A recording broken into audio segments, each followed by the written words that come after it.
Oh no! It's another humongous slice. And I bet lots of you at home have hit that exact shot, ball carving off to the right, our soul draining from our body, and we don't feel happy. Today's lesson though, I'm going to give you 5 things that can fix your slice. Let's get stuck into the lesson. Guys, before we do that though, if you want me to be your free golf coach, hit that little subscribe button down there. Loads of free golf lessons you can tell your mates that Matt Fryer is your golf coach. Also give you advice on what clubs you should buy and stop wasting your money. Hit it, let's go, let's get into the first thing. Tip number 1 to fix your slice, we've got to monitor our strike. So a little bit of foot spray or having a launch monitor that will actually tell you where the strike is a big help. That is literally £1 or something like that from the local shop. Definitely worth monitoring, because on a driver, depending on whether we get it toe or we get it heel, that's going to put a different spin on the golf ball, because the face has what we call bulge and roll on it. So depending on where it's hit, the driver's actually designed to try and help it back towards its target. And one of the big things for the slices is that we're going to get it a little bit more heely, which means the ball would curve from left to right for the right-handed golfer. So as you're actually just hitting a driver, when you're down at the driving range, give that club face a little spray, because if we don't know where we're striking it from, we might be actually fixing the wrong thing. So take your setup, literally give that club face a little spritz, and then from there, when we hit one, that's going to be a little bit high on the roof and toey. We can see there, little bit high on the face because I was trying to get away from that heel. I now know I want to try and get somewhere more back towards my center spot. So tip number 1, you've got to monitor where that strike is. And if it is coming a little bit too much from the heel, the other tips are going to help you get it a little bit more from the center in the moment. But it's literally a little bit of hand-eye coordination as well. If you're thinking, I'm peppering the heel all the time, maybe it's on the grooves or really extreme heel, just try and have a few golf balls where simply, or even golf swings where you put your T-peg back in and you think to yourself, right, well, I was really heeled at the start. A, check how far you are away from the golf ball. We want to see that we've got a good setup, see that we're nice and balanced, not leaning too much into our toes. That can be a bit of getting the heel, but simply make a good setup where you're nice and balanced, and then just think about trying to bring the toe into that T-peg a little bit more. So as you're doing it, it's really slow swing, thinking, right, I can get the toe. I can get the toe here a little bit more. And as you do that, you're going to start to work away from towards that heel and bring it back towards that center. But like I say, that's down to hand-eye coordination, and these other tips are going to help us get a bit more centered. But just monitor where your strike is firstly, and that's going to help us from there. Tip number 2 to try and fix that slice is all about our takeaway. One of the common things I see as players are making golf swings and taking the driver away is that as they address it, everything looks good, setup's good, grip looks good, everything looks like we're going to hit a nice tee shot, but then for some reason we tend to drag the club inside the plane here, and whilst doing that we fan the face open. So as we see here, that face almost starts to look up towards the sky. We see the face pointing up in this direction, and also the lead wrist, the left wrist for me as a right-handed golfer, starts to get into this cupped sort of position. So what I'm doing there then, if I just think about bringing that face position back towards the golf ball, it's pointing off miles towards the right-hand side. So I'm never going to be able to actually get that ball going straight. I'm generally going to get a slice because I want to come over the top. I want to try and flip at it to save it. So if we can just think about as we take the driver away, instead of feeling that we drag it inside and roll it very early, what I want you to try and feel is that as you take your nice setup and everything's looking good, imagine just brushing the club away a little bit more, and as you get to where the shaft is parallel to the ground, I want you to feel that the toe of the driver is a little bit more on top of the heel. So then what we would see is the face looking down in this direction, and actually my lead wrist being slightly more bowed. It wouldn't be that the toe's laid back of the heel and I'm cupped. So real nice and simple, just feel that we get that nice little brush away, almost feeling that the sole of the driver just sweeps the grass on the takeaway. And as I reach parallel, I now see that I've got that club face looking down there. If I can do that, that might just be the one thing that you need to help you get a little bit of a straighter drive like that one and not see that we've got as much slice on it. So watch that club face, don't be fanning it. Tip 3 to fix your slice is another face fix. I always think that you should fix the face first and then fix the other things afterwards, because ultimately that is what we're hitting the golf ball with. And one of the big things, because potentially that you are fanning it on the way open, is that as you come through, and due to maybe a little bit of an aim issue, what we tend to see is that people would now get the face where we know it's going to be coming in open here. So I tend to now try and feel that I have to hold it down looking at my target this way for longer.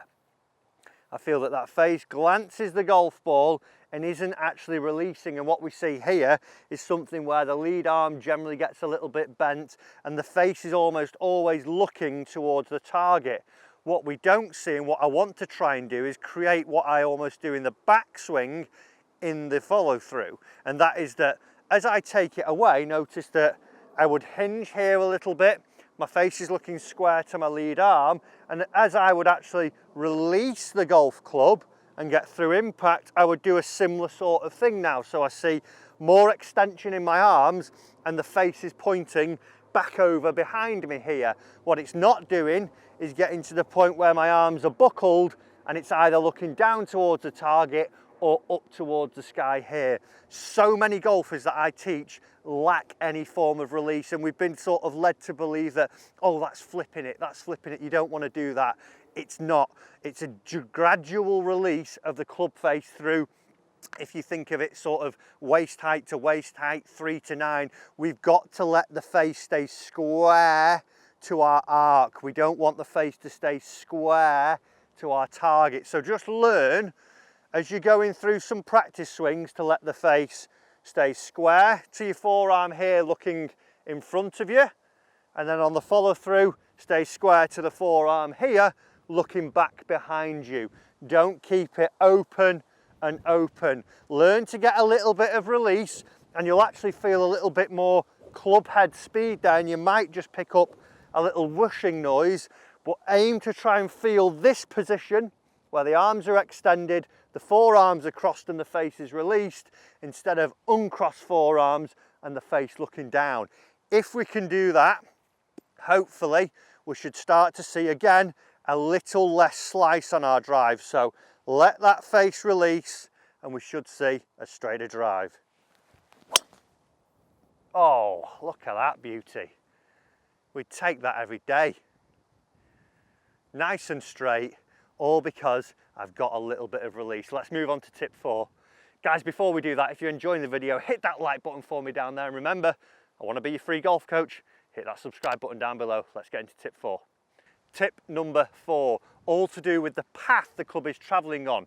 Because of those 3 previous things that I've talked about, the club face not being square, what I bet is that most slicers watching this now, as you stand on a fairway like so, not knowing that your face wasn't square and that it was actually open to the target, and you were seeing more of the left to right ball flight popping out each time, you started doing more of this.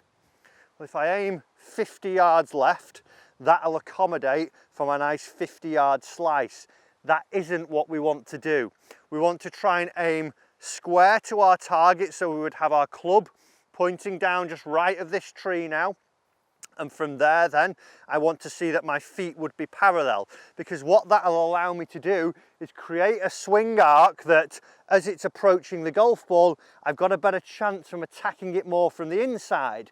And if I've combined a good facing takeaway and a little bit more of a release through impact, I should start to see that I get a ball flight that might actually result in a little bit of draw.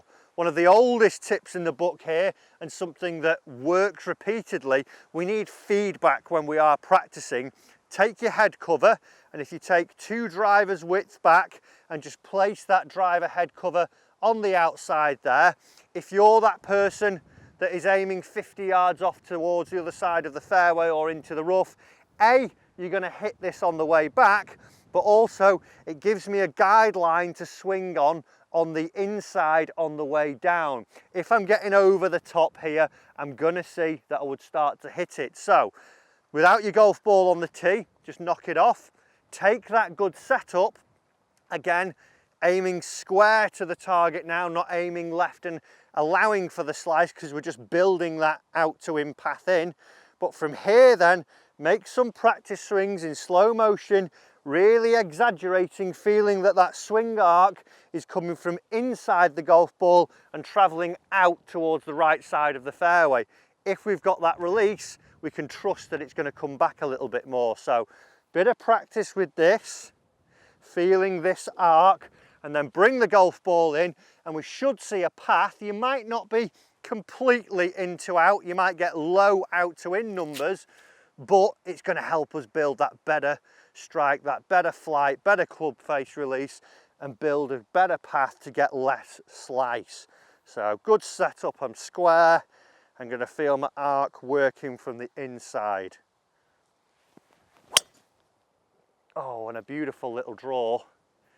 It's a beauty, and I've not hit my head cover, means that my path generally won't be anywhere from there. And in fact, come and have a look at the number, we've got the in to out path that we want. Fifth and final tip, you may not think that this could be part of your slice problem, but be very careful of how high or low you tee the golf ball, because if I peg it up somewhere like this where it's quite low and that club face is now covering that golf ball, I'm going to be forced to actually swing down and across the golf ball. Getting rid of that good in to out path, I'll go more out to in, and my attack angle will be on the down, which will then lead to me actually getting my face open again and will lead to me generally getting more slice. A little study's been done by my golf spy that actually says if we peg it higher, we actually have a better chance of finding the fairway. So make sure that we get that ball appropriately pegged up at the right height. You might sky a few at the start, but what you're going to have to learn to do is sweep it off the target, because if it's a little bit higher, what I now have to do is swing a bit more from the inside and I have to hit it on the up. So everything that we've worked through on tips 1 to 4 actually comes together in 5, because I want to hit it more inside, more up, get more release and get that nice little draw. So just be very aware of that. If you are someone who's pegging it down, taking divots with a driver, you need to fix that. So fifth and final one, peg it up at the right height. I've got my right setup. I'm going to feel my face there, get a little bit of release, get it from the inside, and that, oh, I've got it a little bit high on the face, but that actually was still pretty straight. I've got a tiny little bit of draw. What I haven't got is a nasty slice like we saw from the first one. So guys, go through those 5 tips. It might be only one that you need to get rid of your slice. Hopefully it will be. Maybe if not, go and practice them all and you should stop slicing the big boy. Guys, hope you've enjoyed it. Hit the like button, subscribe as usual. See ya in your next lesson. Don't slice it again.